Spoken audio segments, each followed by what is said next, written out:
We don't process fantasy paper here, and frankly, I'm tired of people like you wasting my teller's time. The sound of the high-speed industrial shredder was the only thing louder than Genevieve Sterling's voice. With a look of pure, unadulterated disgust, the manager of Crestview Private Banking didn't just reject the check, she fed it into the machine. Silas Thorne watched in a silence so profound it seemed to pull the oxygen out of the classic mahogany-paneled lobby. The document, a multi-million-dollar liquidity bond, was reduced to gray confetti in less than 3 seconds. "That was a certified sovereign instrument, Genevieve," Silas said, his voice a low, vibrating hum that didn't waver. He stood perfectly still in a charcoal cashmere-tailored suit that cost more than the mahogany desk Genevieve was leaning on. "It was a fraud, just like that suit you're wearing to play dress-up," Genevieve sneered. She stepped out from behind her desk, invading Silas's personal space. She didn't just stop there. She reached out and aggressively flicked a piece of the shredded paper off Silas's lapel, her manicured nails catching the fabric with a sharp, disrespectful tug. "I've been in private banking for 20 years. I know what wealth looks like, and it doesn't look like a nobody walking in off the street with a 9-figure check." Around them, the lobby, a cathedral of old money arrogance lit by massive crystal chandeliers, went deathly quiet. The witnesses were a curated portrait of the elite. A woman in a vibrant mustard yellow silk dress, a man in a deep emerald green blazer, and a young socialite in a sapphire blue cocktail dress. They watched the exchange with a mix of shocked amusement and cold judgment, none of them moving to intervene as Genevieve physically ushered Silas toward the heavy brass-trimmed doors. "You're making a scene and polluting the atmosphere of this institution," Genevieve hissed, her hand now firmly gripping Silas's upper arm to force him toward the exit. "Don't ever darken my marble again. Go back to whatever credit union you crawled out of." Silas stopped at the threshold. He didn't struggle against her grip. He simply looked down at her hand on his arm, then back at her face. "You've made a very expensive assumption today, Genevieve. You didn't just shred a check. You shredded the only thing keeping this branch solvent." He pulled a slim, black encrypted device from his pocket. "Execute Clause 8.3. Total withdrawal of the Thorne endowment. Trigger the immediate audit of the Crestview management contract. Thanks for the support. We couldn't do this without you. Subscribe for free to help us keep bringing you more stories. Where are you watching from? Drop your city and country in the comments. Now back to the story."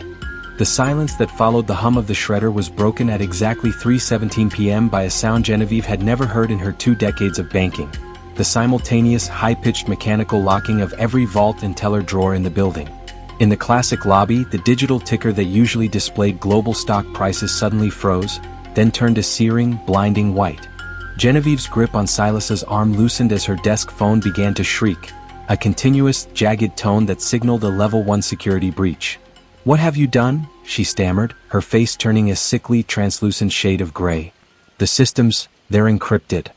The heavy mahogany doors of the executive elevator hissed open. Arthur Vane, the chairman of the National Banking Oversight, stepped out. He wasn't wearing his usual smile. His face was a mask of pure, unmitigated terror. He ignored the socialites in their mustard and emerald finery and ran straight toward the entrance. "Silas, please," Arthur gasped, nearly stumbling on the marble. "The central server just received a death blow liquidation order. $500 million is being moved out of our reserves every 60 seconds. We're hitting the floor." Genevieve stood frozen, her hand hovering over her mouth. "Arthur, what are you talking about? I was just removing a fraud. He had a fake check." "You fool," Arthur roared, turning on her with a fury that made the crystal chandeliers above seem to rattle. "That wasn't a fake check. That was the primary liquidity bond for the Thorne endowment. Silas Thorne isn't a nobody. He is the primary creditor for this entire banking district. He doesn't deposit money here. He allows us to hold it." Silas straightened his charcoal suit, his expression as unreadable as obsidian. Clause 8.3 Arthur. The dignity and professionalism covenant. It states that any physical battery or public defamation of the fund's principal results in an immediate, non-negotiable termination of the management agreement. Your manager didn't just insult me, she laid hands on me and destroyed a sovereign instrument. I didn't know. Genevieve cried, her voice cracking as the elite witnesses began to back away from her. The woman in the sapphire dress looked at Genevieve with a sneer of disgust, realizing she was standing next to a sinking ship. He didn't have an escort. He was alone. "I am never alone, Genevieve," Silas said, his voice a calm, surgical strike. I have the law, the contract, and now I have your vacancy. He tapped his device one final time. The withdrawal is complete. Crestview is no longer solvent. Arthur, I expect the keys to this building on my desk by sunset. I'm turning this lobby into a community center. The handshake collapse was absolute. At that moment, the lights in the bank dimmed to 50%. Security guards, now under the command of the Thorne Endowment, stepped forward to escort Genevieve out. She didn't leave with her dignity, she left with a cardboard box, walking past the crystal chandeliers she once thought she owned. As Silas walked out into the afternoon sun, the building behind him was already being stripped of the Crestview name. Because power doesn't need to roar, it just needs to walk away. If you believe that a suit doesn't make the man, but respect defines the leader, like this video. Tell us in the comments, what would your first act be as the new owner of that bank? Subscribe now for more stories of unstoppable dignity.